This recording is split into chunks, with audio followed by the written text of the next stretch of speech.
perbanyakkanlah kita ingat kepada Rasulullah sallallahu alaihi wasallam. Dan ingat, bila mana kita ingat sirah Rasulullah sallallahu alaihi wasallam, jangan setakat ingat sirah dia saja. Ya, jangan setakat kita, oh Rasulullah dulu macam gini, Rasulullah buat gini. Jangan, tapi hayati dalam diri kita. Macam mana cabaran-cabaran yang Rasulullah sallallahu alaihi wasallam hadapi. Betapa kita ni setakat dapat kena sikit, kena marah aja dah mengamuk. Sedangkan Rasulullah sallallahu alaihi wasallam, macam mana Rasulullah kena ditindas, ada di antara orang yang menindas keluarga dia sendiri, tapi Rasulullah sabar.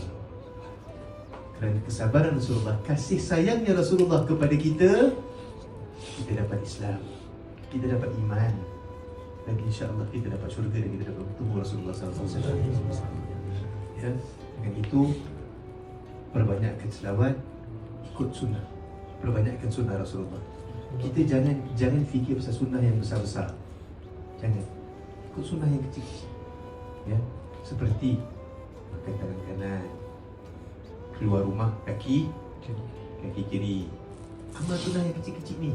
Tapi kalau sunnah yang kecil-kecil ni kita nak ikut pun susah, jangan cerita sunnah yang besar lah. Kita buat yang kecil-kecil ni dulu. InsyaAllah yang besar-besar akan datang. Segala baik datang kepada Allah Subhanahu Wa Taala.